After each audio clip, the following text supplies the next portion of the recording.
Ready? Check করে নিয়েছো?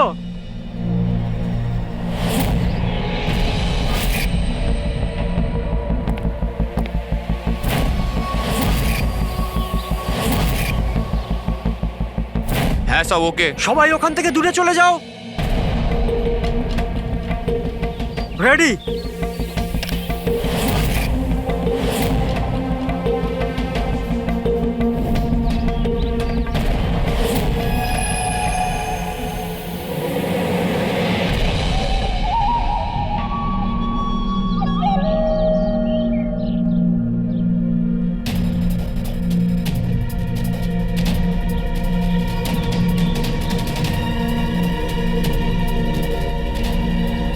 ওই দাঁড়া, ভেতরে কোথায় যাচ্ছিস?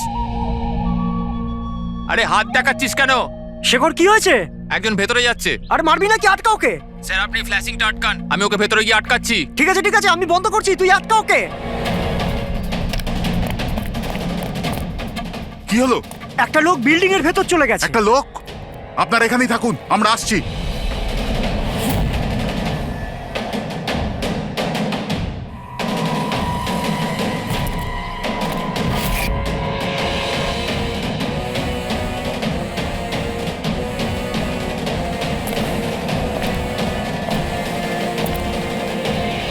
এই দাঁড়া,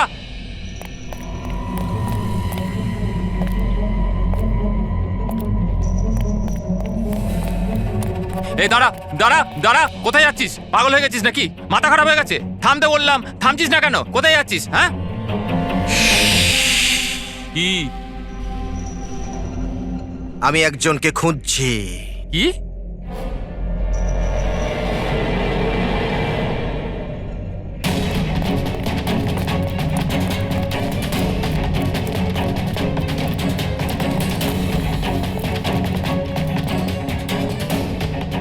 এই দাঁড়া, ভেতরে কোথায় যাচ্ছিস? এই দাঁড়া। কি হয়েছে? ও ভেতরে যাচ্ছে স্যার। এই ব্যাপারটা কি? হ্যাঁ, কি হলো?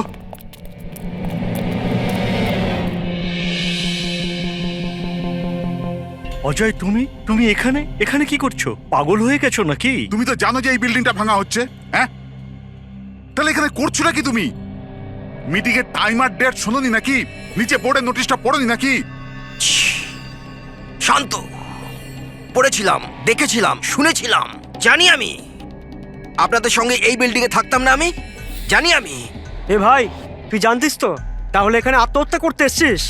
এই আত্মহত্যা করা অপরাধ। অপরাধ এটা। আমি তো জীবন বাঁচানোর জন্য এসেছিলাম। জীবন বাঁচানোর জন্য হ্যাঁ। এসেছিলি? কার জীবন বাঁচানোর জন্য এসেছিলি? আমার সুন্দরী। সুন্দরী? হ্যাঁ, আমার বিড়াল। আপনারা চেনেন তো আমার সুন্দরীকে? হ্যাঁ, ও বোধহয় হারিয়ে গেছে। আর ও হারিয়ে গেলে এখানেই পাওয়া যায়। এই জন্য এখানেই এলাম। আমরা আগে এখানেই থাকতাম না। সুন্দরী, সুন্দরী। আরে এই বিল্ডিংটা কালকে ব্লাস্ট করার কথা ছিল তো। আরে অজয়, আজকেই ব্লাস্ট হবার কথা, ঠিক 10টায়। তুমি যে কি করো! আচ্ছা, ঠিক আছে, কাল। কিন্তু দেখো, প্রথমে আমি আমার সুন্দরীকে খুঁজে নিই, তারপর আপনাদের যা ব্লাস্ট ফ্লাস্ট করার করে নিন। আরে ভাই, তুই এখানে বেড়ালের জন্য এসেছিস? এ যদি সময় মতো না আটকাতো না, তাহলে তোর বডি খুঁজে পাওয়া যেত না। একটা বেড়ালের জন্য মরছে। একটা বেড়াল তো কি হয়েছে? বেড়ালের জীবন নাই নাকি? বেড়ালের জন্য মরছি মানে? বেড়াল, সুন্দরী, আমার বাচ্চা ও সুন্দরী। বাবা এসেছে, বাবা। শোনো ভাই, এ পাগল হয়ে গেছে। আগে ওর বেড়ালটাকে খুঁজে নিতে দাও, তারপর এই বিল্ডিংটা তুমি উড়িয়ে দিও। হ্যাঁ, সুন্দরী,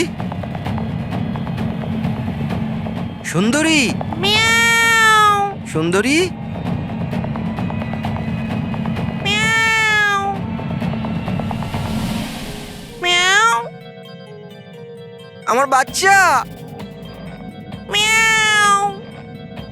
কোথায় বাবা তুমি? বাবা এসেছে। সুন্দরী,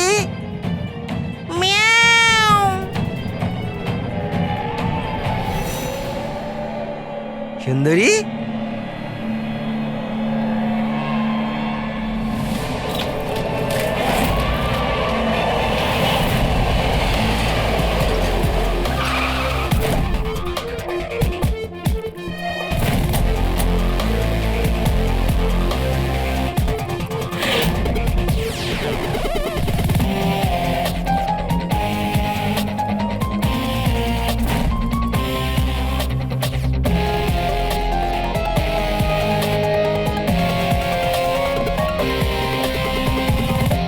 কোনো ভারী জিনিস দিয়ে মাথার পিছনে আঘাত করা হয়েছে।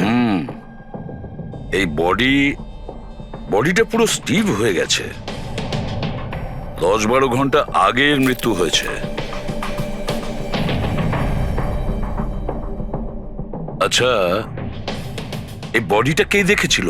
লাশটা কিভাবে এলো এখানে? স্যার কিচ্ছু জানি না, এই লাশ তো আচমকাই পাওয়া গেল। এমনিতেও 10টার সময় আমরা বিল্ডিংটা উড়িয়ে দিতাম। 10টায়? কিন্তু এখনো সেটা হয়নি কেন? স্যার এর মধ্যেই ভদ্রলোক ভেতরে চলে আসে। কেন? না মানে আমি আমার সুন্দরী মানে আদরের বেড়ালকে খুঁজতে এসেছিলাম, তো এখানে এসে দেখলাম যে মহেন্দ্রবাবুর লাশ। মহেন্দ্রবাবু? তার মানে আপনারা একে চেনেন? স্যার আমরা অনেক বছর ধরে এই বিল্ডিং এ রয়েছি। 1.5-2 বছর আগে আমরা এই বিল্ডিংটা খালি করে দিলাম রিডেভেলপমেন্টের জন্য। এখন কাজ শুরু হওয়ার সময় এইসব। বিল্ডার কে? স্যার মহেশ ভাই বিল্ডার। এই মহেন্দ্রকে? এ একজন সিএমসির অফিসার, আমি এর সঙ্গে আগেও 2-1বার দেখা করেছি। আচ্ছা, শেষবারের মতন কখন দেখা হয়েছিল? এই 1 সপ্তাহ আগে। আর এই ব্লাস্টের ব্যাপারে কে কে জানতো? বিল্ডিং ব্লাস্ট হতে চলেছিল, শুধু আমরা নয়, আশেপাশের সব লোকজনই জানতো। হ্যাঁ, আমরা সবাইকে নোটিশ পাঠিয়ে দিয়েছিলাম যাতে কোনো বিপদ না হয়। আপনারা এই বডিটা নিয়ে যত হয়রান হচ্ছে, আমরাও ততটাই হয়রান হচ্ছি। আপনাদের অদ্ভুত বলে মনে হয়নি? একজন সিএমসি অফিসার যার সাথে আপনারা 1 সপ্তাহ আগে দেখা করেছিলেন, আর তারই লাশ আপনাদের এই বিল্ডিং এ পাওয়া গেছে, যে বিল্ডিংটা সকাল 10টায় আপনারা ব্লাস্ট করতে যাচ্ছিলেন। এই কাকতালীয় ব্যাপারটা বেশি বলে মনে হচ্ছে না? স্যার, হ্যাঁ? 1 মিনিট স্যার। স্যার দেখে মনে হচ্ছে খুনি এই যন্ত্রপাতিগুলোর মধ্যেই কোনো একটা দিয়ে খুন করেছে।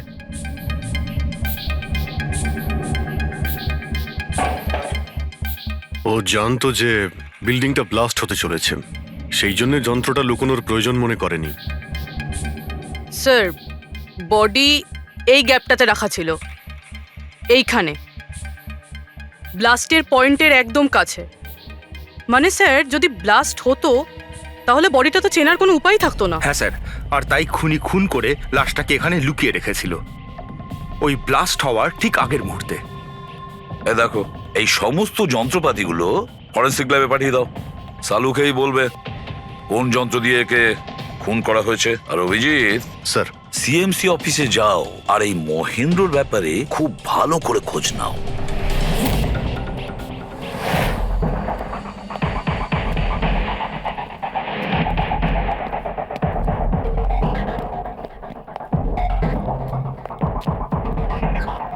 Excuse me. লাঞ্চের সময় হয়ে গেছে, এখন 2টোর পরে আসুন। আমরা সিআইডি থেকে মহেন্দ্রর ব্যাপারে একটু জিজ্ঞাসাবাদ করতে চাই। কি সিআইডি? মহেন্দ্র স্যার কি কোনো গন্ডগোল করেছেন? ও তো স্যার আজকে অফিসে আসেননি, কাল থেকেই ছুটিতে আছেন। অ্যাকচুয়ালি আমরা মহেন্দ্রর লাশ পেয়েছি, ওনাকে কেউ খুন করেছে। খুন? কে করেছে? স্যার আমি জানি এই খুনটা কে করেছে। ওই পিয়ন গত সপ্তাহেই ওকে চাকরি থেকে ছাঁটাই করেছিলেন মহেন্দ্রবাবু। এটা হতেই পারে মহেন্দ্রবাবুর খুন ওই করেছে। কেন? ওনার নতুন অ্যাসিস্ট্যান্টও তো হতে পারে। সবাই জানে ও কতটা হিংসে করতো ওনাকে। না, এই কাজটা ওনার মিসেসেরই হবে। মনে হচ্ছে এই মহেন্দ্রবাবুকে সবাই পছন্দ করতো না। কি হচ্ছে এখানে? তোমরা কি সব গল্প করতে এসেছো? হ্যাঁ চলো। এটা কিভাবে সম্ভব? স্যার আপনি বেঁচে আছেন? এনারা তো বলছিলেন আপনার মার্ডার হয়ে গেছে। মার্ডার? আমার? কি মজা করছো? এক মিনিট আপনি আপনি কে? আমরা সিআইডি থেকে। সিআইডি? স্যার আমি মহেন্দ্র। মহেন্দ্র? এই মহেন্দ্র নামে কি দুজন লোক ছিল তাহলে? স্যার এসব কি বলছেন? আমার মার্ডার কি করে হবে? এক মিনিট আমার মনে হয় যে মহেন্দ্রবাবু কিছু গন্ডগোল হয়েছে। যদি আপনি সিএমসি অফিসার মহেন্দ্র হন তাহলে ইনি কে চেনেন আপনি? আরে এ তো অশোক। এ অশোক তো। অশোক হ্যাঁ স্যার, এই অশোক সামনের ওটিপি রেস্টুরেন্টে কাজ করে, ওয়েটার ওখানে। ওয়েটার? হ্যাঁ। তাহলে বিল্ডিং এর লোকেরা একে সিএমসি অফিসার মহেন্দ্র কেন বলছিল? এই লোকটা এখানে কাজ করতো? হ্যাঁ স্যার, এখানেই কাজ করতো। আগের সপ্তাহতেই তো আমি একে চাকরি থেকে বের করেছিলাম। কি হয়েছে এর? একে খুন করা হয়েছে। খুন? কিন্তু এখানে তো আগের সপ্তাহ থেকেও আসেনি স্যার। আপনি ওনাকে চাকরি থেকে তাড়িয়েছিলেন কেন? স্যার ও সবার সামনে আমাকে উল্টোপাল্টা বলেছিল স্যার, তাই বার করতে বাধ্য হলাম। এমন কি করেছিল সে? স্যার জানি না স্যার, কিন্তু কিছুদিন ধরেই কিছু না বলেই ও উদাও হয়ে যেত বাইক নিয়ে, তাও আবার ধান্দার সময় স্যার। আর আমি যখন জিজ্ঞেস করলাম আমাকেই উল্টোপাল্টা বললো আমি কাজ করবো না, নিজের কাজ নিজের কাছেই রাখো। তাহলে ও বাইক নিয়ে চলে যেত আর আপনি জানেনও না ও কোথায় যেত? না স্যার, আমি জিজ্ঞেস করেছিলাম কিন্তু ও কখনো আমায় বলেনি। আচ্ছা, ও কি প্রত্যেক দিনই এখান থেকে বেরিয়ে যেত? স্যার প্রত্যেক দিন যেত একই টাইমে, 1টার সময় উদয় হয়ে যেত আর 2টোর সময় ফেরত চলে আসতো। হ্যাঁ স্যার, এই হলো সেই রেস্টুরেন্টটা যেখানে অশোক কাজ করত। প্রত্যেক দিন 1টার সময় বেরিয়ে যেত আর 2টোর সময় চলে আসতো। তার মানে হলো যাওয়া আসা এবং যে কাজের জন্য বেরোতো সেটা করে 1 ঘন্টায় ফিরে আসা। স্যার, যে দিন এই অশোক রেস্টুরেন্ট থেকে উধাও হয়ে গেছিল ওই দিনগুলোর অনেক রিপোর্ট আমরা চেয়েছি, আর ওই রিপোর্ট অনুযায়ী ওই দিনগুলোতে 1টা থেকে 2টোর মধ্যে যে ট্রাফিকের যা পরিস্থিতি ছিল ওই এরিয়াতে, সেই হিসেবে এই পর্যন্ত যেতে পারে। এই পুরো এরিয়াটা 7-8 কিলোমিটারের মধ্যেই মনে হচ্ছে। হ্যাঁ স্যার, কিন্তু ওর মোবাইলটা সারাক্ষণ বন্ধই ছিল, তাই ওর লোকেশন পাইনি। স্যার হ্যাঁ স্যার, লোকেশন তো খুঁজে পাইনি, কিন্তু ফোন রেকর্ড থেকে একটা কথা বুঝতে পেরেছি। স্যার এই দেখুন, রেস্টুরেন্ট থেকে বেরোনোর একটু পরে বা বেরোনোর আগে অশোক এই ল্যান্ডলাইন নাম্বারে অনেকবার ফোন করেছিল, 12টা 50 আর 1টা 5। স্যার এই নাম্বারটা ব্যান্ড্রার একটা স্টেশনারি শপের, আর স্টেশন থেকে স্টেশনারি শপে গিয়ে ফেরত আসতে মোটামুটি 45 মিনিট মতন সময় লাগে।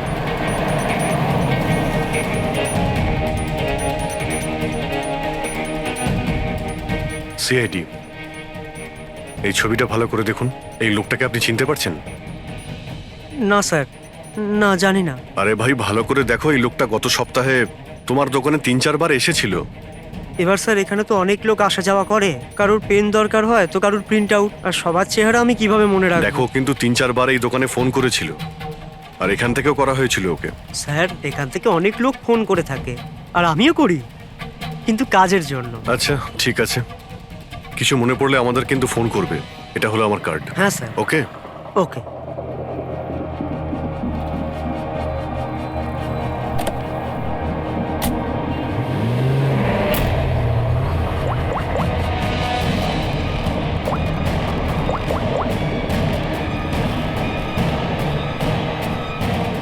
আরে ভাই, এ অশোক ফোন কেন ধরছে না? ও আর ফোন তুলবেও না।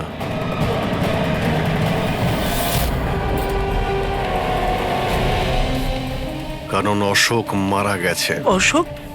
কে অশোক? সেই যাকে তুমি এক্ষুনি ফোন করছিলে? না, আমি তো। চুপ! অ্যাক্টিং করা বন্ধ কর, না হলে কিন্তু তুইও মারা যাবি। বল ব্যাপারটা কি? অশোক এখানে কি করতে আসতো? স্যার আমি সব বলে দেবো। চল বল।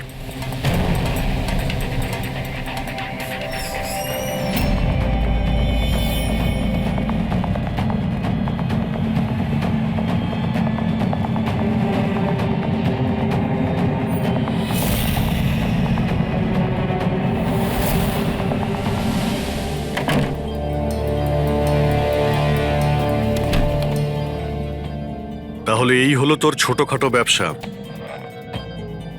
তুই নকল পাসপোর্ট বানাস, নকল আইডি বানাস। কে? স্যার অশোক আমার পুরনো বন্ধু, ওর একটা নকল আইডি কার্ড আর কিছু নকল কাগজপত্র বানানোর ছিল।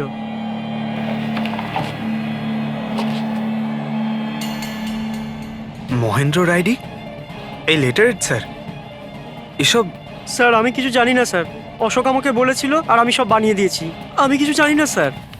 এগুলো তো সিএমসির পেপারস স্ট্যাম্পও লাগানো আছে। আশ্চর্য স্যার, আমার এত বছরের অভিজ্ঞতার পরেও আমি বলতে পারি না যে এটা নকল পেপার। আর এটা অনুযায়ী এই যে দুটো বিল্ডিং, সি ব্রিজ আর দেবদর্শন, এই দুটো ফ্রড লাইনে। দেবদর্শন? এটা তো সেই বিল্ডিং যেখানে আমরা অশোকের লাশ পেয়েছি।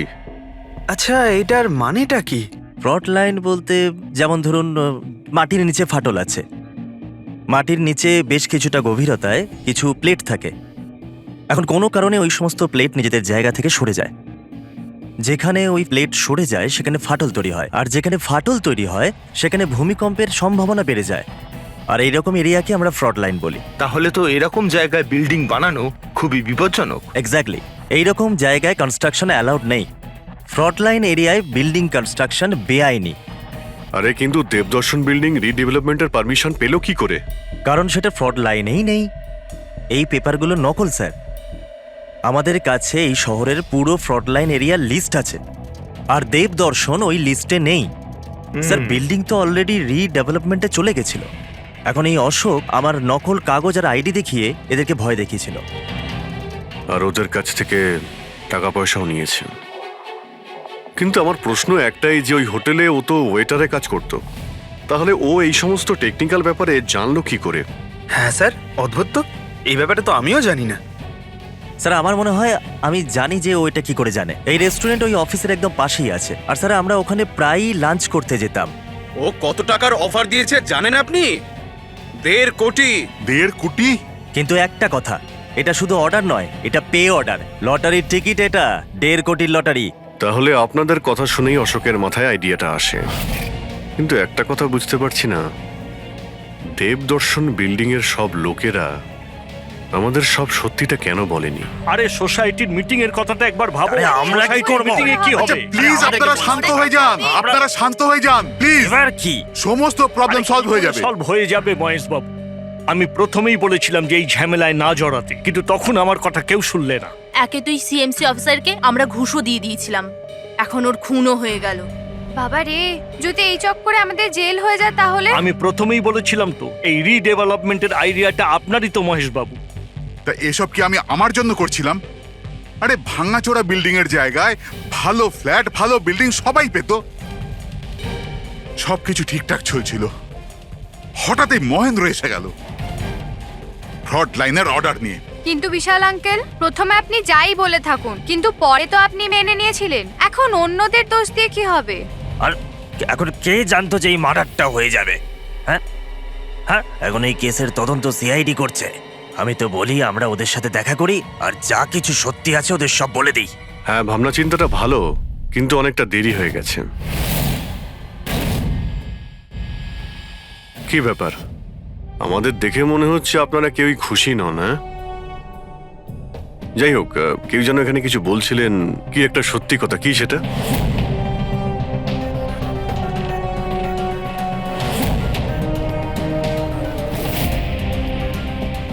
দেখুন, এর আগেও আপনারা সবাই চুপ করে থেকে নিজেদের সমস্যা বাড়িয়েছেন। এখনো সময় আছে, সত্যিটা বলে ফেলুন। ওই আমাদের বিল্ডিং এর রিডেভেলপমেন্টের কাজ শুরু হয়ে গেছিল স্যার, আমরা শিফটও হয়ে গেছিলাম, বিল্ডিং ভাঙবার কাজও শুরু হয়ে গেছিল। তখনই ওই সিএমসি অফিসার মহেন্দ্র এসে গেল ফ্রন্ট লাইনের ডকুমেন্টস নিয়ে, আর বলতে লাগলো এখানে নাকি রিডেভেলপমেন্টের কাজ হতে পারে না। স্যার, এবার আপনি বলুন আমরা কি করতাম? আমাদের তো বাড়িও ভাঙা হয়ে গেছিল। স্যার, সব থেকে বেশি ক্ষতি তো আমারই হয়েছে। কাজ শুরু হয়ে গিয়েছিল, আমি টাকাও দিয়ে দিয়েছিলাম। তারপর উনি পরামর্শ দিলেন যে আমাকে 1 কোটি টাকা দাও, আমি চুপ হয়ে যাব। তো এই জন্য ওকে মেরে ওর লাশটা বিল্ডিং এ লুকিয়ে ফেললেন? না, আমরা ওকে মারিনি, উল্টে তো আমরা ওকে 1 কোটি টাকা দিয়ে দিয়েছিলাম। কি টাকা দিয়ে দিয়েছিল? হ্যাঁ, সোসাইটির সব মেম্বাররা 5 লাখ টাকা করে দিয়ে টাকাটা মিটিয়ে দিয়েছিলাম। কতদিন আগে টাকা দিয়েছিলেন? এই কাল রাতেই দিয়েছিলাম, বিল্ডিং ব্লাস্ট করবার আগে। কাল রাতে? কে কে গিয়েছিলেন টাকা দেওয়ার জন্য? আমি আর নন্দন গিয়েছিলাম। কোথায় গিয়েছিলেন? ওই দেবদর্শন বিল্ডিং এ স্যার। দেবদর্শন বিল্ডিং এ? কটার সময়? ওই 10টা, সাড়ে 10টা। হ্যাঁ, 10:30টার সময়। 10:30টার সময় দেবদর্শন বিল্ডিং এই ও মারা গিয়েছিল। আপনারা ওখানে গিয়েছিলেন টাকা দিতে? দেখুন, আমরা কিছুই করিনি, আমরা কিছু জানি না। আমরা শুধু পয়সা দিয়েছিলাম আর চলে এসেছিলাম। নাকি মেরে টাকা নিয়ে চলে এসেছেন? স্যার এরকম কিছু না, আমরা কিছুই করিনি। কালকে রাত্রে যখন আপনি ওর সাথে দেখা করেছিলেন আর কেউ ছিল ওখানে? মহেন্দ্রবাবু এখন এলেন না। সেটাই তো, এতক্ষণে তো চলে আসার কথা। হ্যাঁ সেটাই তো। কে হাঁচি দিল? কেউ আছে নাকি ওখানে? চলো তো দেখি। আরে দাদা, টাকা না দিয়ে কোথায় যাচ্ছেন? আরে আরে আপনারই তো অপেক্ষা করছিলাম। এনেছেন এই নিন। হ্যাঁ এই তো, পুরো 1 কোটি আছে তো? পুরো 1 কোটি। কোনো টেনশন নেই তো? কোনো টেনশন নেই, আমি সব সামলে নেব। ঠিক হ্যাঁ, আছে, চলো। এবার আপনারা বেরোন। তো ওখানে আরো অন্য কেউ ছিল? স্যার জানি না, আমরা তো ওখান থেকে বেরিয়ে গিয়েছিলাম। 1 মিনিট, আপনি বিড়ালের আওয়াজ শুনেছিলেন না? ওটাই আমার সুন্দরী, আমার সুন্দরী। যাই হোক, আপনাদের জন্য আরো একটা খারাপ খবর আছে। ও কোনো সিএমসি অফিসার ছিল না, ও ছিল একজন ওয়েটার, অশোক, যে আপনাদের মহেন্দ্র সেজে বোকা বানিয়েছিল। কি? কিন্তু ওই আইডি পেপারস সব নকল ছিল। তাহলে আমাদের টাকা? পাওয়া যায়নি, হয়তো খুনি নিয়ে গেছে। অশোক আপনাদের সঙ্গে চালাকি করেছিল, আর আপনাদের মধ্যে কেউ একজন ওর থেকে অনেক বেশি চালাক ছিল। ওই খুনি আপনাদের মধ্যে কেউ একজন, যে হয়তো এখন এখানেই রয়েছে।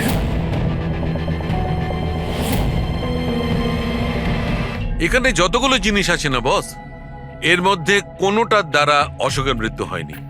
ইনফ্যাক্ট কোনো অস্ত্র দিয়েই অশোককে মারা হয়নি। মানে? মানে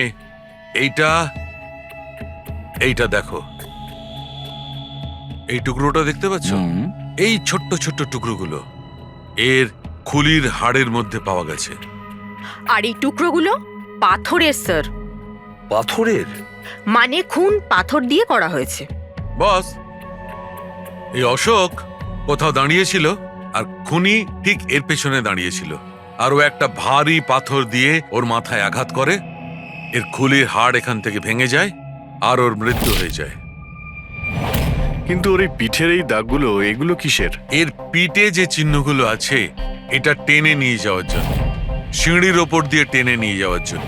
হয়তো এ গ্রাউন্ড ফ্লোরে কোথাও ছিল। প্রথমে খুনি একে পাথর দিয়ে খুন করেছে, আর তারপরে টেনে সিঁড়ি দিয়ে ওপরে নিয়ে গেছে। বিল্ডিং এর সবাই জানতো যে মহেশ আর নন্দন এই অশোকের সঙ্গেই ওই বিল্ডিং এ দেখা করতে গিয়েছিল, আর এটাও জানতো যে অশোক একাই আসছিল টাকা নেওয়ার জন্য, আর এটাও জানতো এরা বিল্ডিংটা ভাঙতে চলেছে পরের দিন সকালে। খুনি বিল্ডিং এর কমিটি মেম্বারের মধ্যে থেকে বা মহেশ আর নন্দন, এদের মধ্যে থেকেই কেউ হতে পারে। এদের মধ্যে থেকেই কেউ হতে পারে। স্যার, এই বিল্ডিং এর প্রত্যেকে কোথায় কোথায় ছিল তার প্রমাণ ওদের কাছে রয়েছে। আর মার্ডারটা যখন খুব প্ল্যান করে করা হয়েছিল, তাই এলেবাইও আগের থেকে প্ল্যান করে রাখা হয়েছিল। একবার ওই পাথরটার দরকার ছিল যেটা দিয়ে খুন করা হয়েছে। ওই পাথরটা পেলে না, তখন ইনভেস্টিগেশনের সুবিধা হবে, অনেকটাই সুবিধা হবে। স্যার, ওই বিল্ডিংটায় শুধু ইট আর পাথরই আছে। হ্যাঁ জানি। স্যার, এতগুলো পাথরের মধ্যে একটা পাথর খুঁজে বার করা ইম্পসিবল। পঙ্কজ, তুমি এটা ভুলো না যে তুমি একজন সিআইডি অফিসার, আর সিআইডি ডিকশনারিতে কোনোদিন ইম্পসিবল শব্দটা ছিল না, আর না কোনোদিনও আসবে, বুঝেছো? ওই বিল্ডিং এর প্রত্যেকটা পাথর দেখো, ভালো করে চেক করো, নিয়ে এসো ওই পাথরটাকে। স্যার, এদিকে এসো। স্যার, বলো। স্যার, কি ব্যাপার, কোনো প্রমাণ পাওয়া গেছে নাকি? ওটাই পাচ্ছি না স্যার। স্যার, আমার সুন্দরী, আমার বিড়াল কোথায় হারিয়ে গেছে, বুঝতেই পারছি না কোথায় চলে গেল। ওর আমি ছাড়া কেউ নেই স্যার। স্যার, আপনি বড় বড় রহস্যের সমাধান করেন, আমার সুন্দরীকে খুঁজে বার করবেন প্লিজ, প্লিজ স্যার, প্লিজ। আরে ভাই, সিআইডির লোকেদের আর কোনো কাজ নেই তোমার বিড়াল খুঁজবে গিয়ে? চিন্তা করো না, আমরা খুঁজে নিয়ে আসবো তোমার বিড়ালটাকে। ঠিক আছে স্যার। ফেডরিক, ওনার বিড়ালটাকে খোঁজো। স্যার, মানে হ্যাঁ, শুধু বিড়াল নয়, ওই পাথরটাকেও খুঁজে বের করো, তাড়াতাড়ি যাও। Thank you sir, thank you, thank you. চলো, চলুন চলুন। ওটা বিড়াল নয়, সুন্দরী, আমার সুন্দরী। স্যার, এই বিল্ডিং এর লোকেরা অশোককে সিএমসি অফিসার মনে করেছিল, মহেন্দ্র। তারপর কেউ ওকে খুন করে লাশটাকে লোপাট করার চেষ্টা করে। এটা না ভেবে যে কোনো সিএমসি অফিসারের নিখোঁজ হওয়াটা কোনো সাধারণ ব্যাপার নয়। এনকোয়ারি হলে তো সবার আগে সন্দেহটা ওদের উপরেই যাবে, কারণ মারা যাওয়ার আগে উনি ওদের বিল্ডিংটা ইনভেস্টিগেট করছিলেন। তাহলে কেউ এত বড় রিস্কটা কেন নিতে যাবে একজন সিএমসি অফিসারকে মার্ডার করার? এখন এত বড় রিস্ক তো সেই নেবে যে জানতো যে এই অশোক সিএমসি অফিসার নয়, অন্য কেউ, একজন ওয়েটার। ওই খুনির অশোকের সত্যিটা জানার জন্য প্রথমে জানতে হবে আসল মহেন্দ্রর ব্যাপারে। আসল মহেন্দ্রর মনে করে দেখুন মহেন্দ্রবাবু, কোনো অদ্ভুত ব্যাপার, কেউ দেখা করতে এসেছিল আপনার সঙ্গে, কোনো ফোন এসেছিল আপনার কাছে? হ্যাঁ স্যার, একটা ফোন তো এসেছিল। হ্যালো হ্যালো মহেন্দ্র বাবু, হ্যাঁ বলছি। আপনার সঙ্গে দেখা করার ছিল। হ্যাঁ ঠিক আছে, আমি অফিসেই আছি, আপনি চলে আসুন। কিন্তু কে বলছেন? সেটা দেখা করার পরেই বলবো, কিন্তু আমি অফিসে যেতে পারবো না, বাইরে কোথাও দেখা করব। আপনার অফিসের পাশে একটা কফি শপ আছে না, সেখানেই দেখা করা যেতে পারে। কে বলছেন? আর আপনি অফিসে আসবেন না কেন? স্যার, কিছু গোপন কথা আছে, ওটা অফিসে বলা ঠিক হবে না। আপনি কিছুক্ষণের জন্য বাইরে আসুন প্লিজ। ঠিক আছে। Coffee shop? কি হয়েছিল ওখানে? ওখানে কিছু নয় স্যার, আমি ওখানে গেলাম, কিছুক্ষণ অপেক্ষা করলাম, কেউ এলো না তো চলে গেলাম। এসেছিল তো অবশ্যই, কিন্তু আসল মহেন্দ্রকে দেখে সামনে আসেনি। খুনি সেই যে আপনাকে ফোন করেছিল, আর হতে পারে যে আপনিও ওকে দেখেছেন। আচ্ছা, এদের মধ্যে ওই দিন কফি শপে কে এসেছিল?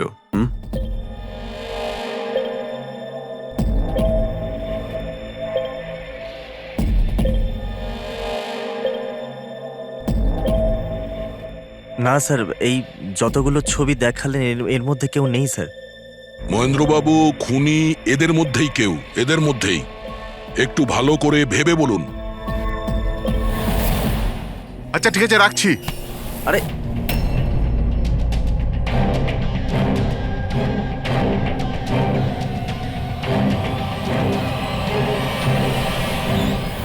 স্যার, এই লোকটা, এই যে মহেশ। আপনি শিওর এই লোকটাই ছিল? হ্যাঁ স্যার, আমার পুরো বিশ্বাস এই ছিল।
না না না না না না!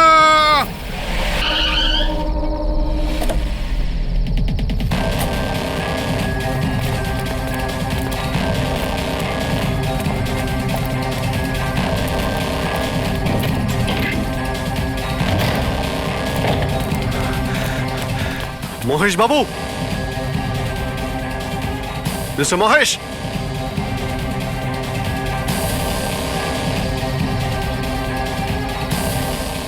মিস্টার মহেশ, রিপোর্টটা দেখো তো।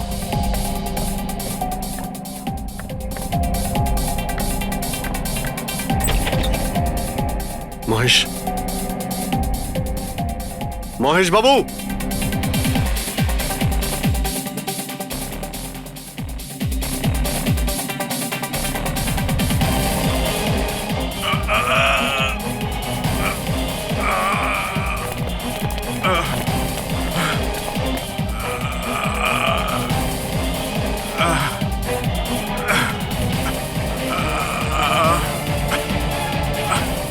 মহেশবাবু,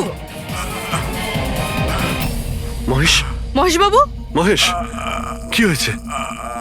পুরবি, অ্যাম্বুলেন্স, তাড়াতাড়ি। স্যার। মহেশ, কে করেছে? হ্যাঁ হ্যাঁ, কে মেরেছে আপনাকে? মহেশ, ও নো। স্যার, স্যার অ্যাম্বুলেন্স আসছে। কোনো লাভ নেই পুরবি, হি ইজ ডেড।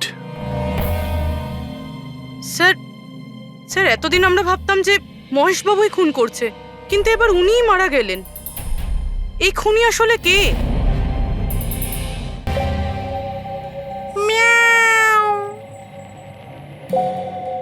সুন্দরী, বাবা এসেছে। Freddy sir! আরে ফ্রেডি স্যার, 4 বার বিল্ডিংটা ওপর নিচ করলাম, কিন্তু কোথায় গেল? এই, তোমার সুন্দরীকে খুঁজেই পাচ্ছি না আমরা। স্যার, ও আসলে একটু লাজুক আছে, অপরিচিত লোকের সামনে আসে না।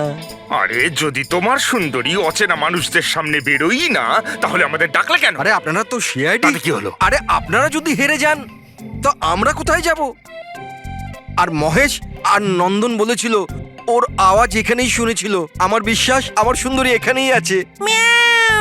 সুন্দরী, কি জঘন্য একটা নাম। হ্যাঁ, না না, খুব সুন্দর নাম। আরে ছাড়ুন তো, খুব খারাপ নাম। আমার এই নামটা একদম পছন্দ না, আর এই কাজটাও একেবারে পছন্দ না। এই জন্য আমি সিআইডি অফিসার হয়েছিলাম, বিড়াল খোঁজার জন্য। এই পঙ্কজ, দেখ ভাই, সময় খুব খারাপ যাচ্ছে, তাই না? চল খুঁজি গিয়ে। খুঁজবো মানে? কোনো আইডিয়া তো দিন। এমনি এমনি কি করে খুঁজবো? ইঁদুর। ইঁদুর? হ্যাঁ, আমার সুন্দরীর না ইঁদুর ধরার খুব বড় শখ আছে। ইঁদুর দেখালে না এরম ভাবে ঝাঁপিয়ে পড়ে। এর মাঝখানে আবার ইঁদুর কোত্থেকে এলো শুনি একবার। আরে আইডিয়া চলে এলো। ওইটা আইডিয়া? আরে হ্যাঁ, এটা তো সত্যি একটা আইডিয়া। আইডিয়া এসেছে। কি এটা? কি ইঁদুর এত বড়? বিড়ালটা চাই? চাই চাই চাই চাই। তাহলে ইঁদুর হও। এর সাথে থেকে ইঁদুরও হতে হচ্ছে। হও। হ্যাঁ, সুন্দরী দেখো ইঁদুর এসেছে। ইঁদুর এসেছে, দেখো সুন্দরী। আরে এবার থাম না রে ভাই। সুন্দরী, সুন্দরী,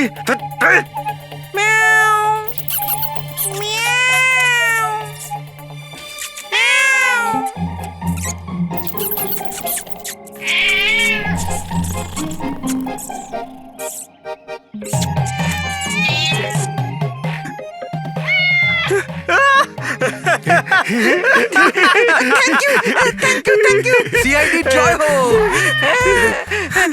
আমার বাচ্চা বাবা এসেছে। বাচ্চা আমার। থ্যাংক ইউ সিআইডি, আমি সুন্দরীকে পেয়ে গেছি। আরে হ্যাঁ বাবা, যাও। আর এতই যখন ভালোবাসো, বিড়ালটাকে সাবধানে রেখো। হ্যাঁ ঠিক আছে ঠিক ও আছে। তো বিড়াল পেয়ে গেল, কিন্তু আমাদের পাথরের কি হবে? ওদিকে আবার এসিপি স্যার বলেছেন পাথর না পেলে যেন ফেরা না হয়। পঙ্কজ, পাথর আমি পেয়ে গেছি। পেয়ে গেছেন? যাওয়ার সময় বিড়ালটাই পাথরটা দিয়ে গেছে। কোথায়? ওই দেখ, যেই পাথরটায় ওই বিড়ালটা বসেছিল তার গায়ে রক্ত লেগে।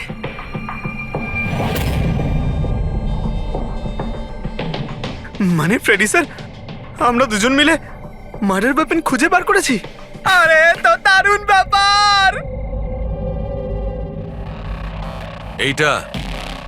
এই পাথরটা দিয়েই খুন করা হয়েছে। কিন্তু একটা প্রবলেম আছে স্যার, আমরা এর থেকে ফিঙ্গারপ্রিন্টস পাইনি। কি সারিকা দেবী, আপনিও যদি এরকম বলেন তাহলে আচ্ছা, এরকম যদি হয় তাহলে তো আমরা খুনি অবধি কোনোদিন পৌঁছতেই পারবো না স্যার।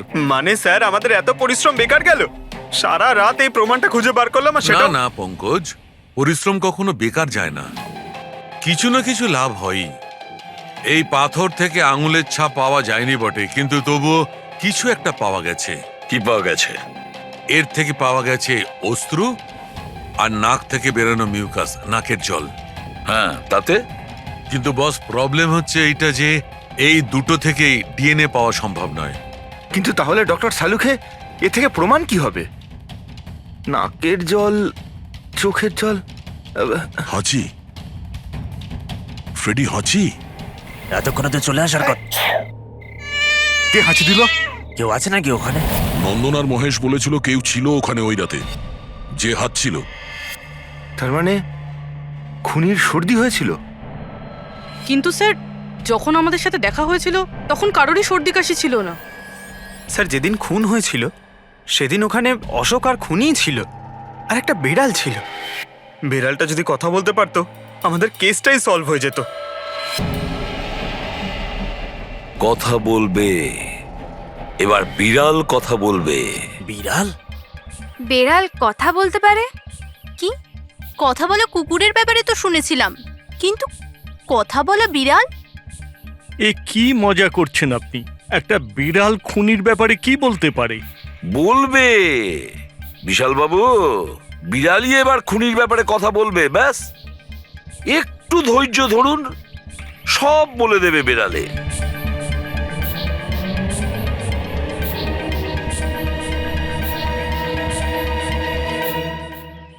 এই হলো সেই বিড়ালটা যে খুনিকে চেনে। আপনাদের একটা কাজ করতে হবে, বিড়ালের চোখে চোখ রেখে দেখতে হবে, আর খুনি কে সেটাই বিড়ালই বলে দেবে। এরকম কি করে হতে পারে? কি সব বলছে? এক মিনিট, যা বলা হয়েছে আপনারা তাই করুন, বুঝেছেন? আপনি যান, কিন্তু যা বলছি তাই করুন, যান যান।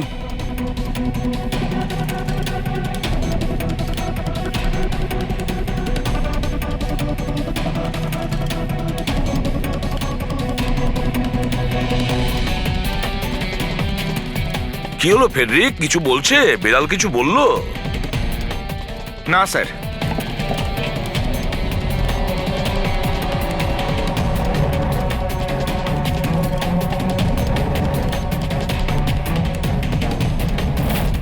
আপনি আসুন।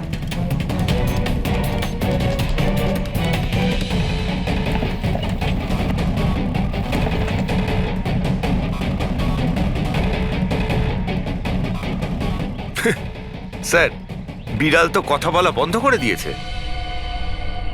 চলে যান।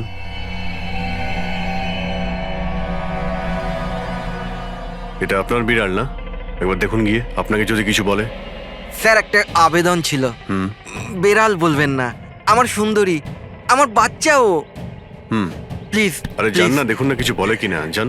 সুন্দরী, বাবা এসেছে। Kitty Kitty Kitty Kitty Kitty. হ্যাঁ, এবার আপনি চলে যান।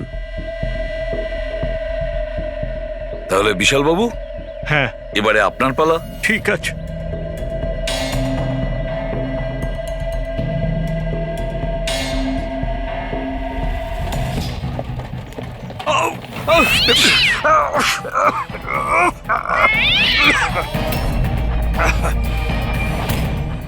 কি ব্যাপার বিশাল বাবু, বলে দিল তো বিড়াল যে খুনি কে। ওই রাতে আপনার সঙ্গে এই বিড়ালটাও ছিল, তাই না? কি বিশাল বাবু, আপনার আবার বিড়ালে অ্যালার্জি আছে, তাই না? আর এই জন্য আপনার চোখ থেকে নাক থেকে জল পড়ে যখন বিড়াল আশেপাশে থাকে। আর ওই রাতেও ওই বিড়ালটা ওখানে ছিল, এর সুন্দরী, আর সেই জন্য আপনার চোখ আর নাক দিয়ে জল বেরিয়ে আসে, আর তখনই জল আপনার হাত দিয়ে ওই পাথরের মধ্যে লাগে, যে পাথর দিয়ে আপনি অশোককে মেরেছেন। হাঁচিটাও আপনারই ছিল, আপনার। তো বিশাল বাবু, বিড়াল তো বলে দিয়েছে, আপনি বলবেন নাকি আমাদের আবার কষ্ট করতে হবে? আমি ঘুষ দিতে চাইছিলাম না, কিন্তু সবাই মিলে আমার উপর জোর করছিল। শেষে ওদের কথা আমাকে মানতে হয়। এরপর আমি মহেশবাবুকে বললাম যে আর একবার অনুরোধ করি মহেন্দারকে, যদি কিছু টাকা কম করে। আমরা মহেন্দারকে ফোন করলাম, কিন্তু ও ফোন ধরল না। এরপর আমি সিএমসি অফিসে মহেন্দারকে ফোন করলাম এবং অনুরোধ করলাম ও আমাদের সঙ্গে কফি শপে দেখা করুক। আমি আর মহেশ ভাই ওর জন্য অপেক্ষা করলাম, কিন্তু মহেন্দার এলো না। এই মহেন্দ্রবাবু এখন এলেন না? অনেক দেরি করে দিল। হ্যাঁ, 1 মিনিট বিশালবাবু। হ্যালো, হ্যাঁ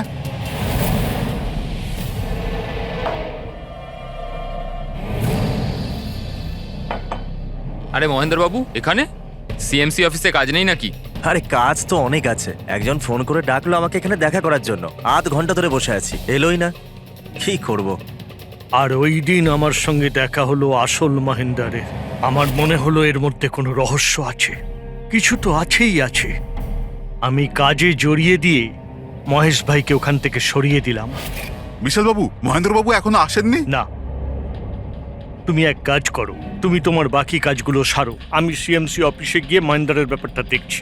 আচ্ছা, তুমি আচ্ছা, যাও। ঠিক আছে। এরপর আমি সিএমসি অফিসে ক্রস চেক করতে গেলাম এবং ওখানে গিয়ে আমি জানতে পারলাম আসল মহেন্দার তো অন্য কেউ। এরপর আমি নকল মহেন্দারকে ফোন করলাম আর ওকে কফি শপে ডাকলাম। মিস্টার মহেন্দ্র, 1 কোটি অনেক বেশি হয়ে যাচ্ছে, কিছু কম করুন। দেখুন, আমি কিচ্ছু জানি না। আমার পুরো 1 কোটি টাকাই চাই, নয়তো আমি রিডেভেলপমেন্ট আটকে দেব। আচ্ছা ঠিক আছে, আমি সোসাইটির মেম্বারদের সাথে কথা বলছি। ঠিক আছে, আপনি কথা বলে নিন। যখনই আপনার হয়ে যাবে আমাকে ইনফর্ম করে দেবেন। ঠিক আছে,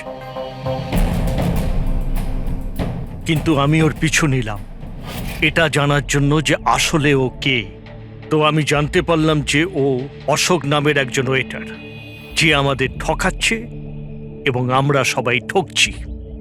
আমার খুব রাগ হলো এবং ওর সাথে একটা আইডিয়াও এলো আর আমি প্ল্যান বানালাম। আরে দাদা, টাকা না দিয়ে কোথায় যাচ্ছেন? আরে আরে আপনারই তো অপেক্ষা করছিলাম। এনেছেন টাকা? কোনো টেনশন নেই তো? কোনো টেনশন নেই, আমি সব সামলে নেব। ঠিক আছে, এবার আপনারা বেরোন। আসুন নন্দনবাবু।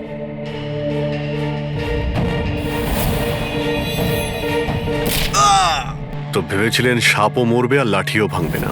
অশোককে মারলেন আর নিজের সব টাকা আত্মসাৎ করলেন। মহেশকেও মেরে দিলেন যাতে ও আমাদের কফি শপের কথাটা না বলতে পারে। প্ল্যানটা তো আপনার খুব ভালো ছিল বিশাল বাবু, খুব ভালো প্ল্যান ছিল, কিন্তু কি করবেন? সুন্দরী সব কিছু গোলমাল করে দিল।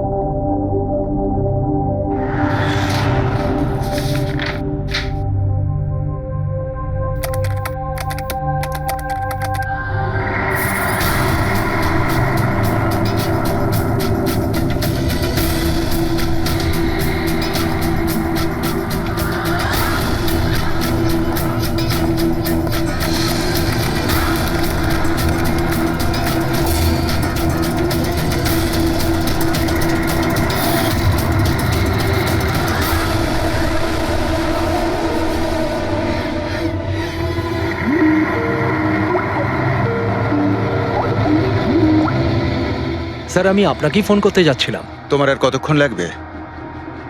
আপনি এটা ধরে নিতে পারেন গন্তব্যে আমরা পৌঁছে গেছি।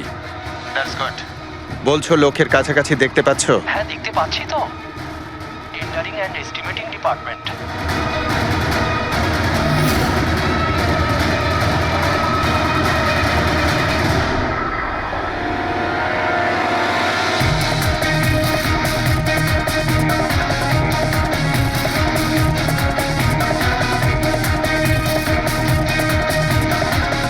আর ওই লোকটার নাম খুব শিগগিরই আমি আপনাকে বলে দেবো।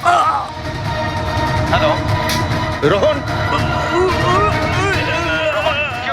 Hello hello Rohan.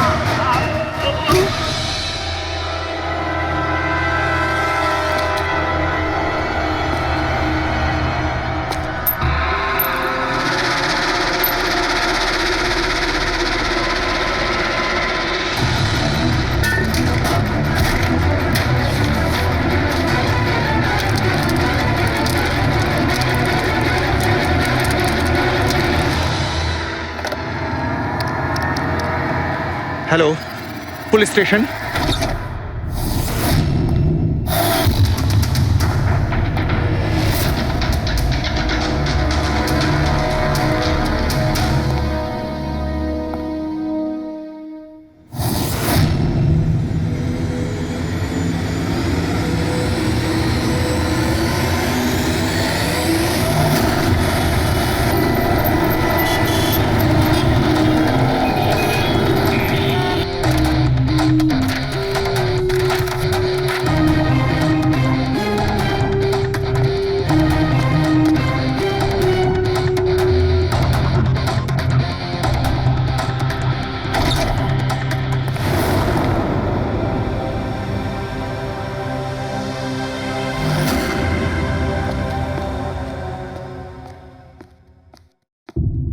Good afternoon doctor Saluke. কি good afternoon. Please sorry, don't mind. আসলে যখনই কোনো নিরপরাধ লোকের খুন দেখি না, তখনই গুড আফটারনুন গুড মর্নিং এর উপর বিশ্বাসই চলে। তাই তো ডক্টর। ডক্টর কোনো পোক্ত প্রমাণ পেলেন? আপাতত এই ল্যাপটপের চার্জারটা তার, এটা দিয়েই শ্বাসরোধ করা হয়েছে এর। আর এর মৃত্যুর সময় হচ্ছে সকাল 9টা থেকে 9:30টার মধ্যে। আর হ্যাঁ, লাশের পাশে এই মোবাইলটা পাওয়া গেছে, হয়তো এটা আমাদের কোনো সাহায্য করবে। আর ওই বাকি প্রমাণগুলো যার ব্যাপারে ইন্সপেক্টর সমীর বলছিলেন? স্যার, স্যার রোহনের ডায়েরি এই দেখুন, পুরোটাই পুড়ে গেছে, ছাই হয়ে গেছে। তবে এই ডায়েরিটার সঙ্গে অনেক ডকুমেন্টসও ছিল, সেগুলোও পুড়ে গেছে। বুঝতেই পারছি না যে ওই ডকুমেন্টস এমন কি ছিল। নিশ্চয়ই এর মধ্যে এমন কিছু ছিল যার জন্য ওই খুনি প্রবলেমে পড়তো, তাই প্রমাণ জ্বালিয়ে দিয়েছে আর এই রোহনকেও মেরে দিয়েছে। স্যার, হ্যাঁ, এই হার্ড ডিস্কটা আমি এখানেই পেয়েছিলাম, ক্রাইম সিনে। আমি এটা একজন কম্পিউটার এক্সপার্টকে দেখিয়েছি, পুরোপুরি নষ্ট হয়ে গেছে, ডেটা রিকভার করা সম্ভবই নয়। খুনি প্রত্যেকটা প্রমাণকে খারাপ করে দিয়েছে। কোনো ব্যাপার না, কোথাও না কোথাও কিছু না কিছু প্রমাণ নিশ্চয়ই পাবো। পুরবি, স্যার। এই রোহনের ব্যাকগ্রাউন্ড চেক করেছো? হ্যাঁ স্যার, পুরো নাম রোহন কুমার। এ পুনেতে থাকে, এখানে মুম্বাইতে চাকরি করছিল, একাই থাকতো। আর এখানেই এই বাড়ি থেকেই কাজ করছিল। কি কাজ কি করতো? গোয়েন্দা ছিল, বড় বড় কোম্পানিতে যে লাখ লাখ টাকা জালিয়াতি হয় সেগুলোর তদন্ত করত। তাহলে তো অনেক শত্রুই আছে এই রোহনের। হ্যাঁ দয়া, আর ওই অনেকগুলো শত্রুর থেকে আসল খুনিটা কে সেটা হয়তো তোমাকে এইটা বলবে। কি এটা ডক্টর? এটা চুম্বক। চুম্বক? এর মধ্যে একজন দৌড়বীরের ছবিও আছে, কিন্তু এই চুম্বক রোহনের বডির মধ্যে কি করছিল? আমার মনে হচ্ছে হয়তো এটা খুনির হবে। ওর পকেটে ছিল, এদিক ওদিক করতে গিয়ে হয়তো এটা পড়ে গেছে। তাহলে তো এটা আঙুলের ছাপ থাকবে? না, একটাও নেই। একটাও নেই।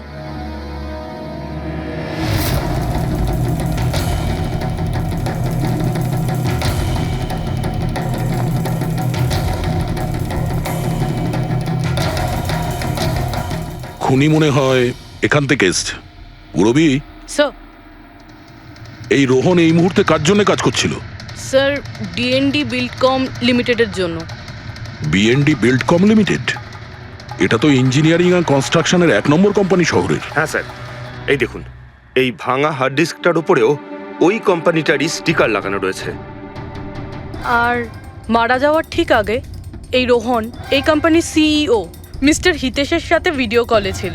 আর স্যার, এই লোকাল পুলিশ স্টেশনেই হিতেশই কমপ্লেন করেছিল।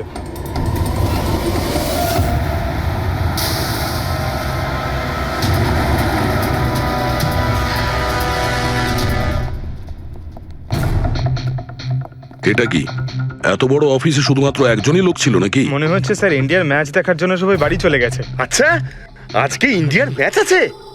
স্কোরটা কি হলো? কোহলি সেঞ্চুরি করতে যাচ্ছে। কি বলছেন স্যার? আপনি কি করে জানলেন? বাইরে ওয়াচম্যান কমেন্ট্রি শুনছিল।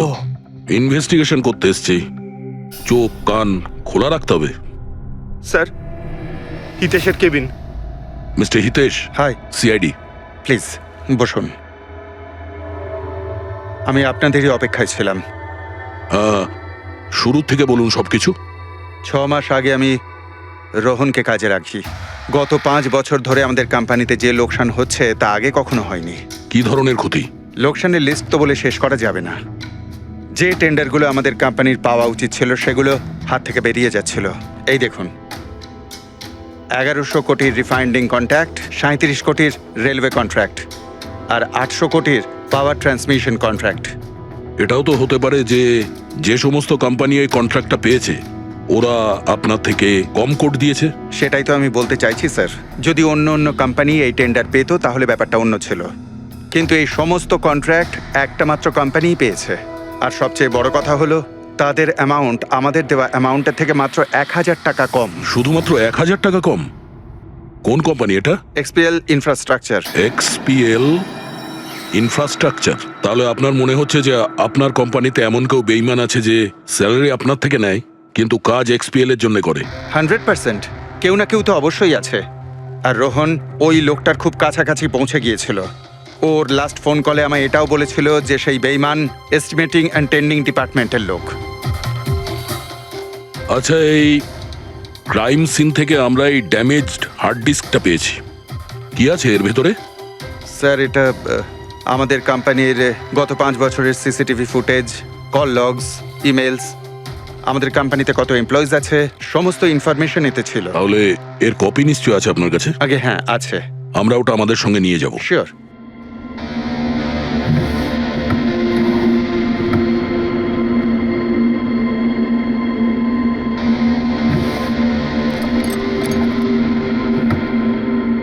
হয়তো হার্ড ডিস্কটা চুরি হয়ে গেছে। আমি এখানেই রেখেছিলাম হার্ড ডিস্কটা। কি? আপনার কেবিনের ভেতর থেকে কোনো জিনিস কি করে চুরি হয়? হয়তো আমার অনুপস্থিতিতে কেউ এসেছিল আর এখান থেকে। কিন্তু আপনার অফিসে সিসিটিভি ক্যামেরা লাগানো নেই কেন? কখনো দরকারই পড়েনি স্যার। প্রয়োজন বলে আসে না, এখন পড়লো তো প্রয়োজন। Sorry sir. আর হ্যাঁ মিস্টার হিতেশ, আপনার কোম্পানিতে যত এস্টিমেটিং আর টেন্ডারিং ডিপার্টমেন্ট আছে, যত লোক আছে, আমরা তাদের সঙ্গে কথা বলবো। স্যার, আজকে ওই ডিপার্টমেন্টের কোনো এমপ্লয়ি কাজে আসেনি। কেন? সবাইকে ছুটিতে গেছে? আসলে ওরা প্রত্যেকেই ম্যারাথন রেসে পার্টিসিপেট করতে গেছে, যেটা সকাল 7টা থেকে 11টার মধ্যে হবে। কি? সবাই ওই ম্যারাথন রেসে দৌড়তে গেছে? হঠাৎ করে সবাই এরকম রানার হওয়ার স্বপ্ন দেখছে কেন? আসলে আমাদের কোম্পানি এই ম্যারাথন রেসটা স্পন্সর করছে, তাই আমাদের এমপ্লয়ীদের এটা বাধ্যতামূলক ছিল ওখানে পার্টিসিপেট করা। শুধু তারাই পারবে না যাদের হাঁটুতে বা অন্য কোনো সমস্যা আছে। তো আপনারও সমস্যা আছে হাঁটুতে? হ্যাঁ। আচ্ছা আচ্ছা, এই ডিপার্টমেন্টে কতজন কাজ করে? 10 জন। আর এই 10 জনই ম্যারাথন রেসে গেছে? হ্যাঁ স্যার, যদি কেউ না যেত আমি অবশ্যই জানতে পারতাম স্যার। স্যার, হুম, যদি পুরো ডিপার্টমেন্টের সবাই ম্যারাথনে দৌড়চ্ছিল যখন রোহনের খুন হয়েছিল, তাহলে খুনটা করলো কে? হতে পারে ওই কন্ট্রাক্ট কিলার। 1 মিনিট মিস্টার হিতেশ, আপনার কাছে এই ম্যারাথন রেসের কোনো ব্রোশিয়া, কোনো লেটার আছে? ইয়েস স্যার, আমি আনছি। কি হলো স্যার? চুম্বকে ওই দৌড়ানোর লোকটা, ম্যারাথন রেস, এক্ষুনি জানতে পারবো। এই নিন sir. Thank you. You are welcome sir. হুম, দেখেছো, এটাই হলো ওই চুম্বকের রহস্য। যেটা ক্রাইম সিনে পাওয়া গেছে সেটা ম্যারাথন রেসে।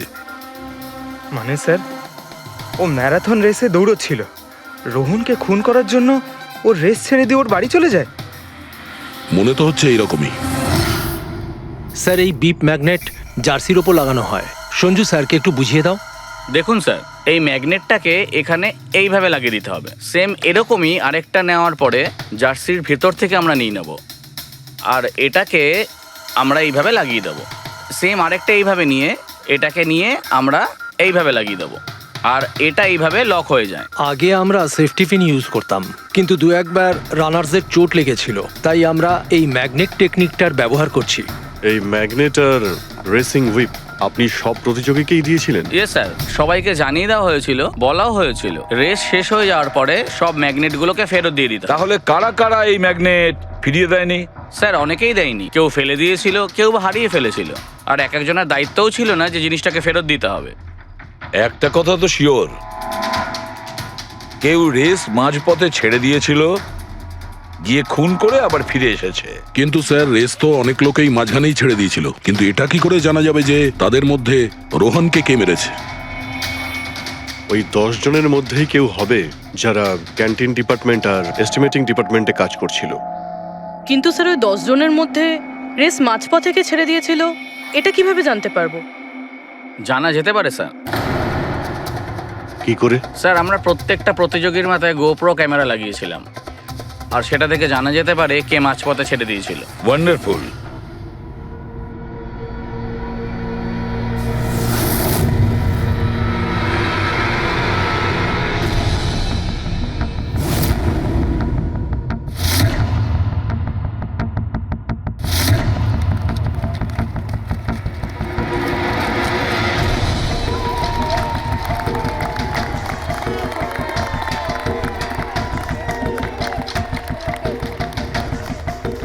নবীন, এই রিশটা তোকেই জিততে হবে।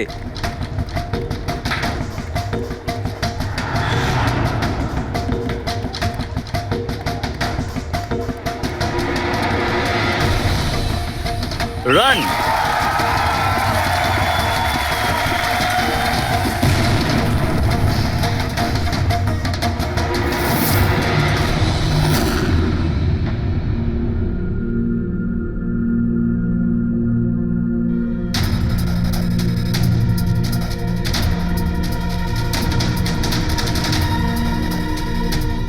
এই চারটে স্ক্রিন এগুলো ব্ল্যাঙ্ক কেন? জানি না স্যার, আমরা তো সব ক্যামেরা চালু করে এদের দিয়েছিলাম। হয়তো ভুল করে এই চারজন ক্যামেরা অফ করে ফেলেছিল। ভুল করে করেছে নাকি ইচ্ছে করে?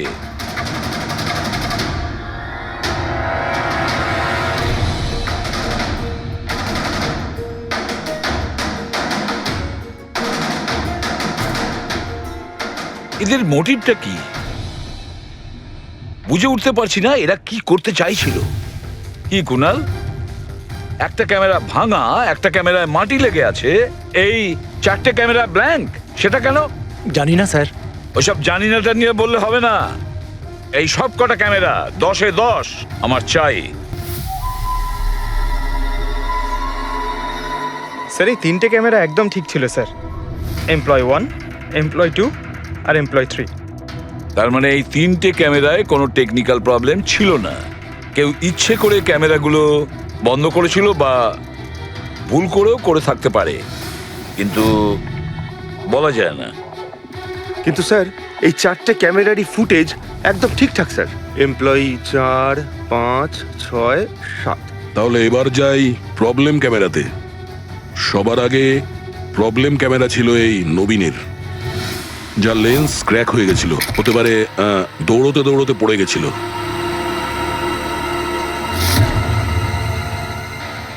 হ্যাঁ। আর স্যার, দ্বিতীয় প্রবলেমের ক্যামেরা মুক্তিরটা, যে রেসের মাঝখানে দাঁড়িয়ে নিজের জুতোর ফিতে বাজছিল। হ্যাঁ, তারপরে ফিতে বাঁধার পরে ওই হাতটাই নিজের লেন্সে লাগায় আর লেন্সে সমস্ত পিকচারটাই ঝাপসা হয়ে যায়। কিন্তু স্যার, এই মাটি ইচ্ছে করে লাগিয়েছে নাকি ভুল করে?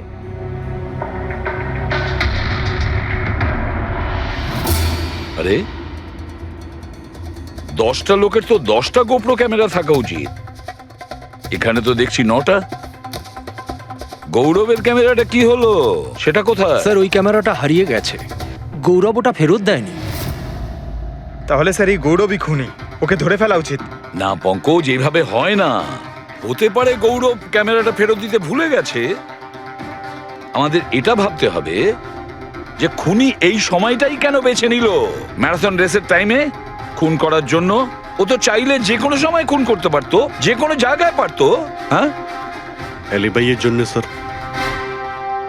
যাতে ধরা পড়লে খুনি বলতে পারে যে রোহনকে খুনের সময় ও তো ম্যারাথনে পার্টিসিপেট করেছিল। হ্যাঁ, সেই জন্য ও রেসেও পার্টিসিপেট করেছিল আর রেস কমপ্লিট করেছিল। তার মানে স্যার, রেসকে মাঝখান থেকে ছেড়ে ও চলে গেছিল, তারপরে গিয়ে খুন করলো, আর খুন করার পরে এসে রেস আবার শেষ করলো। এক্স্যাক্টলি। কিন্তু স্যার, এই ফুটেজ থেকে কিভাবে জানতে পারবো কে রেস ছেড়ে চলে গেছে, খুন করেছে, আবার রেস জয়েন করেছে? স্যার, এই ব্যাপারটা আপনি টাইমিং চিপ থেকে জানতে পারবেন। টাইমিং চিপটা আবার কি? আজকাল ম্যারাথন রেসে বিজেতা কে জানার জন্য RFIDর ব্যবহার করা হয়। RFID মানে রেডিও ফ্রিকোয়েন্সি আইডেন্টিফিকেশন। আগে হ্যাঁ। ও, এই টেকনিক থেকে একটা জিনিস জানা যেতে পারে যে একজন রানারের প্রত্যেকটা ল্যাব কমপ্লিট করতে কত সময় লেগেছে। RFID, radio frequency identification. Sir, এটাই হলো চিপ, আর এটা রেসের ম্যাট, আর এটাই RFID টেকনিকে চলে। দেখুন স্যার। ও, তার মানে রেস শুরু হতেই যখন কোনো রানার এটা ক্রস করে তখন এর টাইমিংটা ওই মুহূর্তে শুরু হয়ে যায়। একদম স্যার, অফিসের কার্ডের মতন স্যার। ঠিক আছে, এটা তো বুঝতে পারলাম, কিন্তু এটা কি জানতে পারা যাবে যে কেউ রেস মাঝপথে ছেড়ে দেয় আর পরে আবার এসে জয়েন করে? এরও উপায় আছে স্যার। স্যার, এই ম্যারাথন রেস 31 কিলোমিটারের হয়। এতে 4টে ভাগ, প্রথমটা 5, দ্বিতীয়টা 10, তৃতীয় 15, চতুর্থ 20। চতুর্থ পর্যায় থেকে ফিনিশিং লাইনের দূরত্ব কম করে 1 কিলোমিটার স্যার। তার মানে সব মিলিয়ে 6টা প্যাড। স্টার্টিং লাইনের প্রথম প্যাড আর ফিনিশিং লাইনের 6 নম্বর প্যাড, মাঝখানে 4টে থাকছে, 4টে ধাপ, 4টে প্যাড। যখন কোনো প্রতিযোগীর পা ওই প্যাডের মধ্যে পড়ে তখন আমরা বুঝতে পারি ওই রানার কত টাইমটা নিয়েছে। তাহলে কে রেস মাঝপথে ছেড়েছিল আর কে ছেড়ে যায়নি এটা জানা গেলে এটাও জানা যাবে যে একটা ধাপ থেকে আরেকটা ধাপে যাওয়ার সময় কোন রানারের সব থেকে বেশি সময় লেগেছিল। সবকটারই টাইমিংটা চেক করতে হবে। জানা তো যাবে সে কে যে মাঝপথে রেস ছেড়ে আবার জয়েন করেছে। পুরবি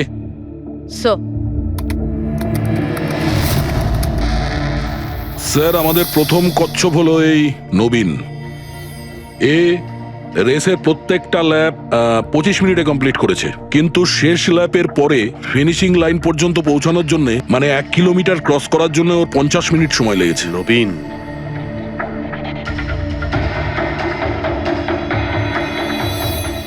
আর স্যার এই মুক্তি, এর টাইম তো রেকর্ডই হয়নি। 15 থেকে 20 কিলোমিটারের মাঝের ধাপ।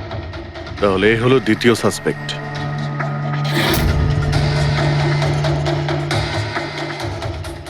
মুক্তি। আর এবার এই গৌরব, এ তো 15 কিলোমিটারের ধাপই বের হতে পারেনি। তাহলে এই হলো আমাদের তৃতীয় সাসপেক্ট।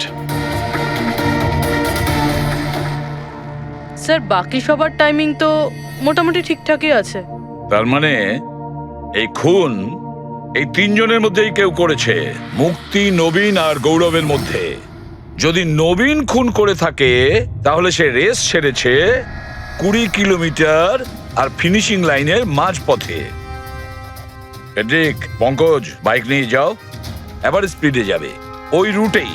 আর খেয়াল করো যেখানে ওই 3 জন যেখানে রেস ছেড়েছে সেখান থেকে রোহনের বাড়ি কতটা দূরে আর কত সময় লাগবে।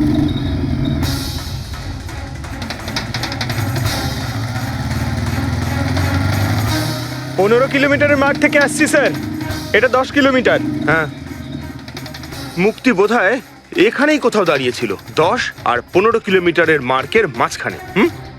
এই আমি স্টপ ওয়াচটা অন করলাম আর আমি চললাম রোহনের বাড়ি।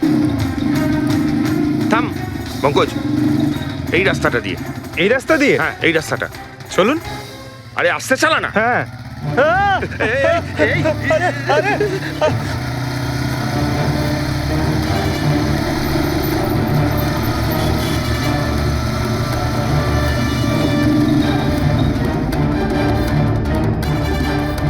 এই দেখুন রোহনের বাড়ি।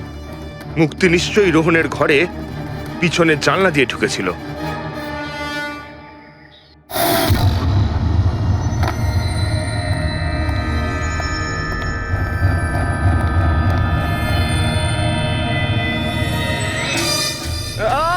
আরে অ্যাক্টিং করতে বলেছিলাম। থাম। মুক্তি রোহনকে খুন করার পর হয়তো সমস্ত তথ্য প্রমাণ পুড়িয়ে আবার দৌড়ে ফিরে গিয়েছিল ম্যারাথন শেষ করতে। চল আমরা আবার যাব সেই ম্যারাথনের ওখানেই, 20 কিলোমিটারের মার্কটার কাছে।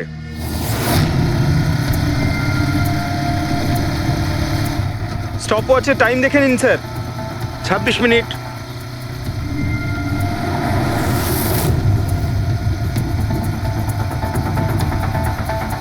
বাহ, আরে ব্যাস ব্যাস ব্যাস। এবার মুক্তি পৌঁছলো 20 কিলোমিটারের মার্কে পাক্কা 30 মিনিট পরে। আর তারপর এখান থেকেই হয়তো ও রেসটা শেষ করেছিল।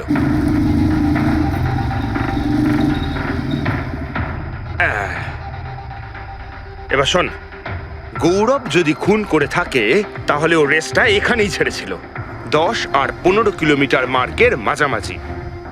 এই আমি স্টপ ওয়াচ অন করলাম, এবার যাব আমরা রোহনের বাড়ি। চলো চল।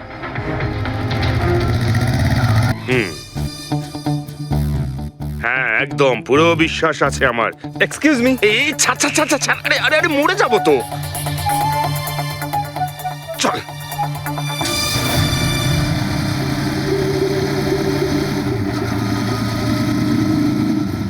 ব্যাস, একটু দাঁড়ান। আমি বুঝতে পেরেছি, আমি বলছি। এই গৌরব রোহনের বাড়ি থেকে 15 থেকে 20 কিলোমিটার দূরে রেসে আবার জয়েন করেছিল, তাই না? শাবাশ! হ্যাঁ। আমার সাথে থেকে থেকে তোরও তো বুদ্ধি খুলে গেছে। আর এই সব কিছু করতে গৌরবের টাইম লেগেছিল পুরো 27 মিনিট। এবার দেখা যাক নবীনের কত লেগেছিল। এবার যদি নবীন খুন করে থাকে তাহলে ও নিশ্চয়ই এখান থেকে গেছিল, যেখানে ও পড়ে গেছিল। এই আমি স্টপ ওয়াচ অন করলাম।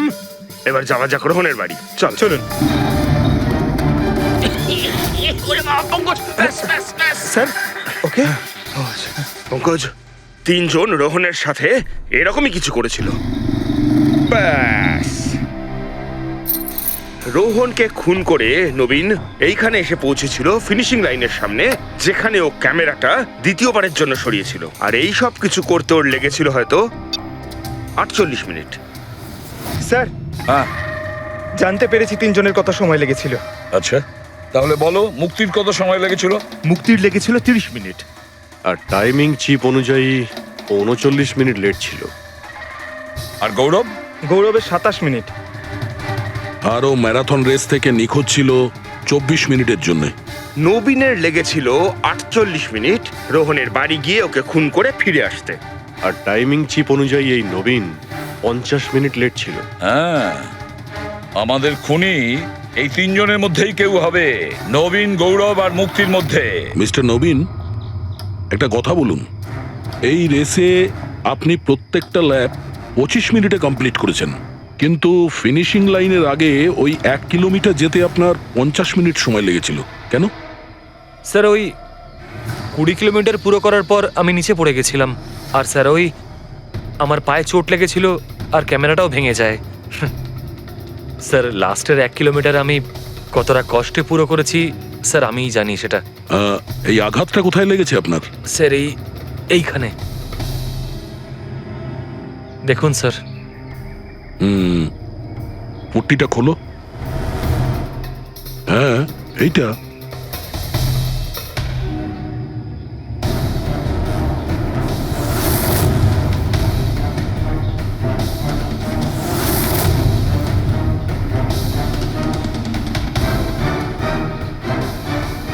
স্যার, এবার আপনার বিশ্বাস হয়েছে যে আমি কোনো দোষ করিনি? নির্দোষ যদি হও, এত ঘাবড়ে যাচ্ছ কেন? ঘাম হচ্ছে, অনেকটা নার্ভাস লাগছো তুমি। মাটি কেন লাগিয়েছিলে ক্যামেরাতে? জানি না, ভুল করে লেগে গিয়েছিল। ভুল করে? 15 থেকে 20 কিলোমিটার ধাপও ভুল করে ছেড়ে দিয়েছিলে নাকি? আমি তো কোনো ধাপই ছাড়িনি, সমস্ত ধাপই পুরো করেছি। কিন্তু টাইমিং চিপ তো অন্য গল্প বলছে। টাইমিং চিপ খারাপও তো হতে পারে। আপনি একজন মেশিনের উপর বিশ্বাস করবেন নাকি একজন জীবন্ত মানুষের উপর? আচ্ছা, তোমার গোপ্রো ক্যামেরাটা কোথায় গেল? তুমি তো ওদের ওটা ফেরত দাওনি। ওটা তো হারিয়ে গেছে স্যার। হারিয়ে গেছে? কি করে হারিয়ে গেল ভাই? জানি না স্যার, ওই রেসের মাঝখানে হঠাৎ করে দেখলাম ক্যামেরাটা ছিলই না, জানি না কোথায় পড়ে গেছে। আচ্ছা, আর ওই 15 কিলোমিটারের ধাপটাও কি হারিয়ে গিয়েছিল?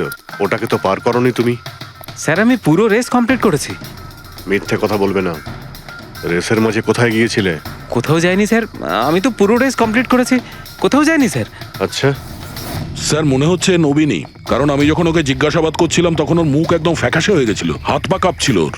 এই গৌরবও কম নয়, ও বললো জানি না কি করে ক্যামেরাটা হারিয়ে গেছে। আরে এত বড় একটা ক্যামেরা পড়ে গেলে সেটা কেউ জানতে পারবে না স্যার।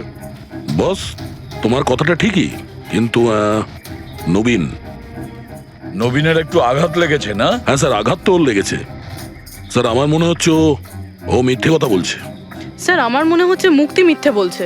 ও জেনে শুনেই ক্যামেরায় মাটি লাগিয়েছিল, কারণ নিশ্চয়ই এমন কিছু আছে যেটা আমাদের থেকে লুকোতে চাইছে। হ্যাঁ, এটাও হতে পারে, কারণ ক্যামেরায় যদি ভুল করে মাটি লেগে যেত তাহলে আরো সবার ক্যামেরাতে লাগতে পারতো ভুল করে। গোলমাল আছে, এই 3 জনের মধ্যে কোনো না কোনো গোলমাল তো নিশ্চয়ই আছে। খুনি এই 3 জনের মধ্যেই কেউ একজন। নবীন, আমাকে ওই জায়গাটা দেখাও যেখানে তুমি এক্স্যাক্টলি পড়েছিলে। কিভাবে পড়েছিলে? আসুন স্যার। কিন্তু স্যার, আমার পায়ে খুব ব্যথা আছে, আপনি একটু সাহায্য করবেন আমাকে? নিশ্চয়ই নিশ্চয়ই, এসো।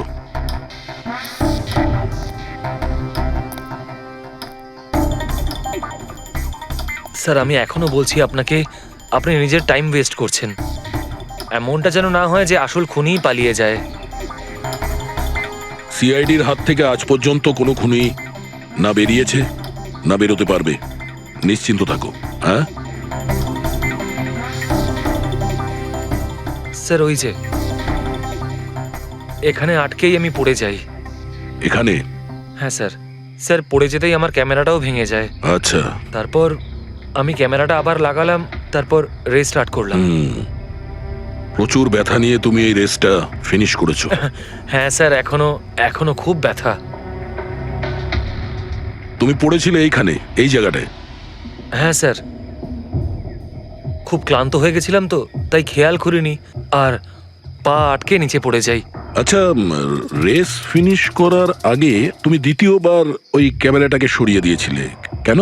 আচ্ছা, ওটা তো স্যার খুব গরম লাগছিল তো, তাই মুখটা ধোয়ার জন্য আমি ক্যামেরাটা খুলে ফেলেছিলাম। কিন্তু কিছুক্ষণ পরেই আমি আবার ক্যামেরাটা লাগিয়ে নিই।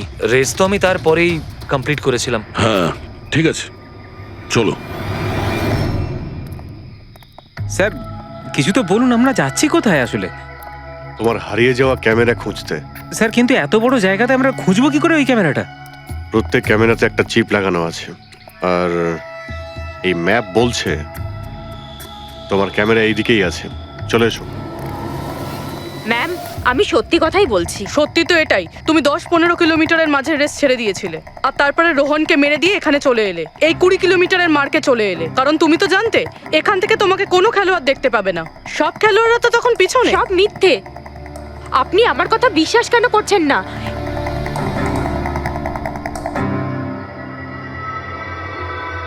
কি কি খুঁজছো?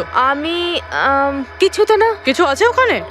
না কিছু না। আচ্ছা, ওই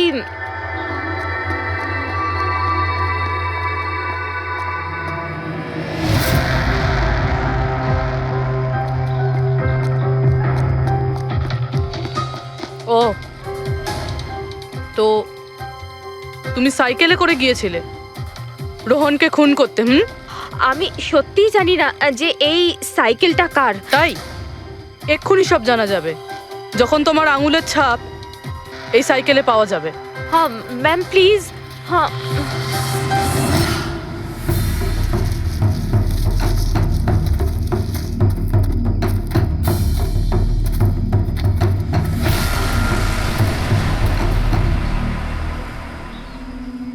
এই হলো ক্যামেরা। এটাকে পুরো ভেঙে ফেলেছো? হ্যাঁ আমি ভাঙিনি স্যার। দুটো ক্যামেরা?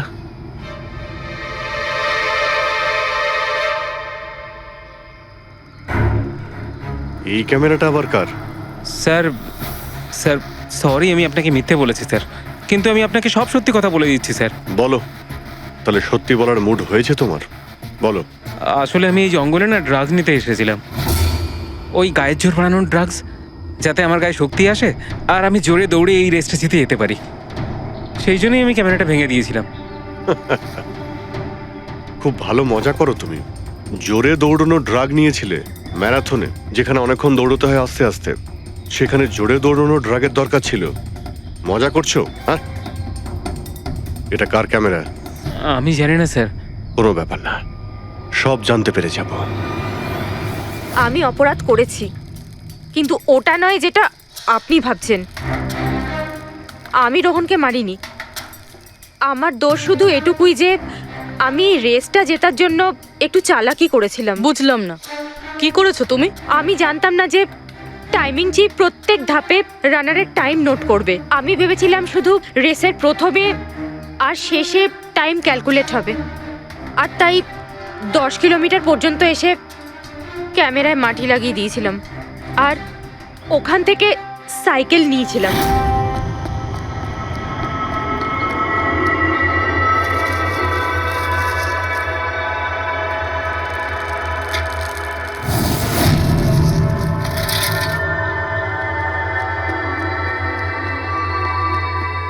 কিন্তু রেস শেষ হতেই সিআইডি ওখানে চলে এলো আর আমি ওখান থেকে সাইকেলটা সরানোর সুযোগই পাইনি। এত কিছু করেছো শুধু একটা রেস জেতার জন্য? আসলে অফিসে বেট ধরা হয়েছিল যে আমাদের ডিপার্টমেন্টে যে রেসটা জিতবে তাকে সবাই কন্ট্রিবিউট করে 5 লাখ টাকা দেবে। আমার টাকার খুব দরকার ছিল, তাই আমি এটা দীপ্তির ক্যামেরা। এই দুটো ক্যামেরা তোমরা কেন ভেঙেছিলে? স্যার আসলে আমরা এই রেসে এসেছিলাম যাতে একে অপরের সাথে সময় কাটাতে পারি, কিন্তু তারপরে খেয়াল হলো যে আমাদের প্রেমের কথাবার্তা সব ওই গোপ্রোতে রেকর্ড হচ্ছে। স্যার কখন থেকে ফলো করছে। শোন না, তোকে খুব সুন্দর লাগছে। দাঁত ছাড়ো তো। কি হলো? গোপ্রোতে সব রেকর্ড হচ্ছে। ও গড, এখন কি করব? একটা কাজ করা যাক, চল আমার সঙ্গে। হ্যাঁ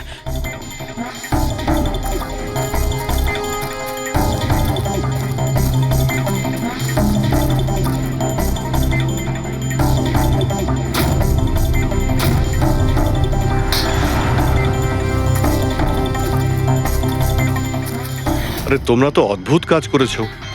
আরে এতে তো কোনো সাউন্ড রেকর্ডই হয় না, তোমরা তো বোকার মতো কাজ করেছিলে। হয়তো কে দুটো ক্যামেরা ভেঙে দিয়েছো। কি স্যার, এতে কিছু রেকর্ড হয়নি? স্যার নবীন তো আমাকে ওই জায়গাটা দেখিয়েছে যেখানে ও পড়েছিল, কিন্তু কেন জানি না আমার মনে হচ্ছে যে ও মিথ্যে কথাই বলছে। আরে মুক্তি? স্যার মুক্তি বলেছে যে ও সাইকেলের ব্যবহার করেছে রেস জেতার জন্য। স্যার হতে পারে ও মিথ্যে কথা বলছে, আর রোহনকে খুন ওই করেছে। আর গৌরব আর দীপ্তি, ওদের লাভ স্টোরির কি হলো?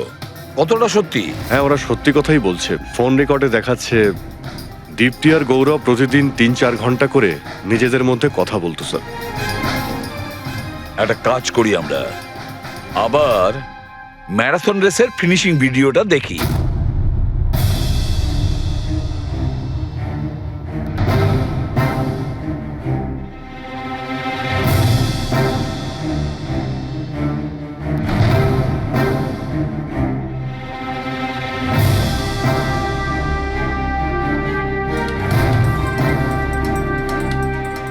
তার মানে গৌরবের ঠিক পরেই এই দীপ্তি ঢুকেছিল। দুজন একসঙ্গেই ছিল। মনে হচ্ছে স্যার দুজনেই এই কাণ্ড করেছে। এক মিনিট অভিজিৎ, দয়া, এই ফুটেজটা দেখো। এই যে এই হলো সেই খুনি।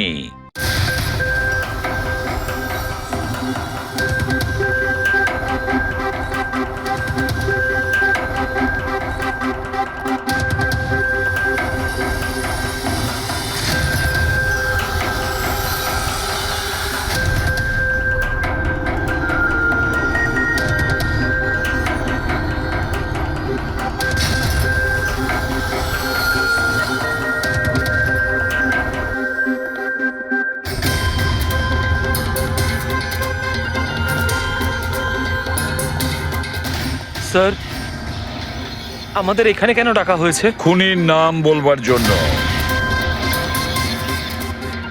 স্যার সত্যি খুনি ধরা পড়েছে? তাহলে বলুন না স্যার, কে খুনি? আরে বলবো, একটু ধৈর্য ধরো। মুক্তি, 5 লাখ টাকার জন্য তুমি বেইমানি করেছো। 5 লাখ টাকার জন্য। আর গৌরব তুমি তো তোমার ভালোবাসা লুকোনোর জন্য বেইমানি করেছো। আর নবীন তুমি, চলো তোমাকে আবার দেখাচ্ছি, রেসের একটা পার্ট দেখাচ্ছি। খুব ভালো করে দেখো আর বলো কোথায় ভুল আছে, বলো।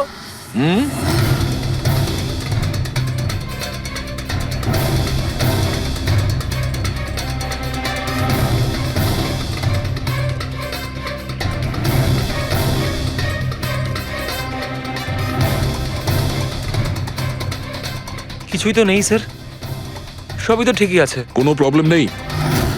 তোমার মনে আছে তুমি বলেছিলে যে ক্যামেরাটা দ্বিতীয়বার যখন তুমি সরিয়েছিলে তারপরে তুমি মাথায় জল ঢেলেছিলে? ওটা তো স্যার খুব গরম লাগছিল, তো তাই মুখটা ধোয়ার জন্য আমি ক্যামেরাটা খুলে ফেলেছিলাম।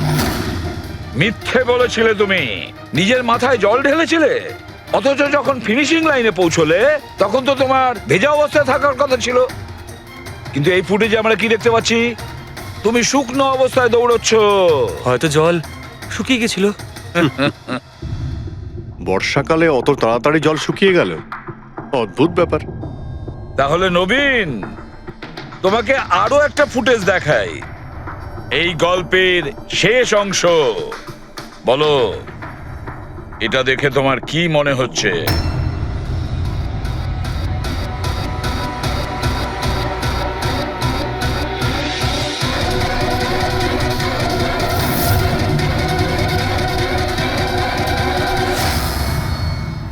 কি নবীন, এই ফুটেজে তোমার মুখটা কেমন চেঞ্জ লাগছে না? হ্যাঁ, অন্যরকম তো দেখাবেই, কারণ এই মুখটা নবীনের নয়, ওর ভাই প্রবীণের।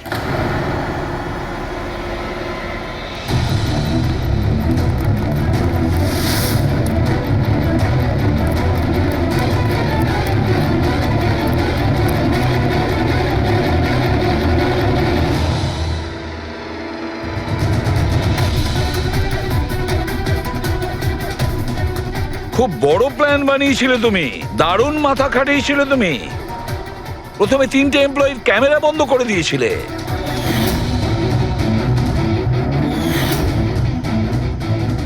আর তারপরে নিজের গোপ্রো ক্যামেরা নিচে ফেলে দিয়েছিলে যাতে লেন্সটা ভেঙে যায়। আর তারপর নবীন নিজের ক্যামেরাটাকে খুলে পরিয়ে দিল নিজের ভাইকে, মানে প্রবীণকে।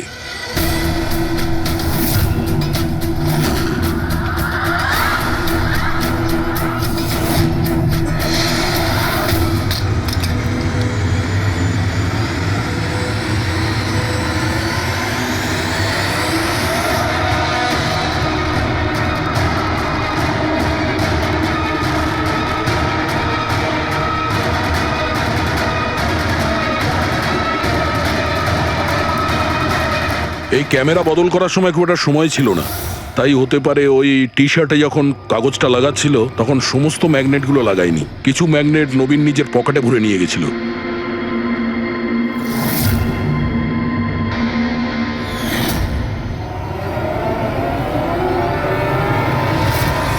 নবীন রেস ছেড়ে বেরিয়ে যায় রেইনকোট পরে আর পৌঁছে যায় রোহনকে খুন করার জন্য।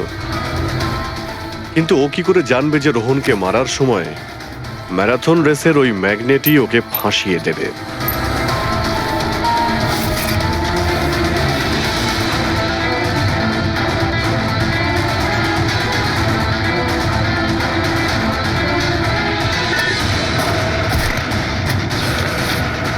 তারপর তুমি পুরো প্রমাণ নষ্ট করলে আর আবার এসে রেসে জয়েন করলে। ইচ্ছে করে নিজের পায়ে তুমি চোট লাগালে যাতে আমরা বিশ্বাস করি যে আঘাতটা সত্যি। আর তারপরে তুমি রেসটা ফিনিশ করো। তাহলে বলো। হ্যাঁ স্যার, আমি খুন করেছি রোহানকে। একদম একদম পারফেক্ট প্ল্যান ছিল, কিন্তু আমি কি করে জানবো যে আপনারা আমার থেকেও অনেক বুদ্ধিমান? প্রত্যেক অপরাধী এই ভুলটাই করে, কারণ তার মনে হয় যে সে আইনের চোখে ফাঁকি দিয়ে দেবে। এবারে বলো, ওকে কেন খুন করলে? তাড়াতাড়ি বলো। বিএনডি বিল্ডকনে হওয়া প্রত্যেকটা গন্ডগোলের পেছনে আমিই ছিলাম। আমার জন্যই প্রত্যেকটা টেন্ডার কোম্পানির হাতছাড়া হলো। আর আমি যদি রোহনকে না মারতাম তাহলে ও আমার সমস্ত রহস্য খুলে দিত। তাই আমি... লজ্জা লাগার কথা তোমার, যে থালায় খেয়েছো ওই থালায় ফুটো করেছো। আর সেই পাপ লুকোনোর জন্য তুমি রোহনকে খুন করে দিয়েছো। আইন তোমাকে কঠোরতম শাস্তি দেবে। আশা করি ততদিনে ফাঁসির অর্ডার এসে যাবে। নিয়ে যাও এদের।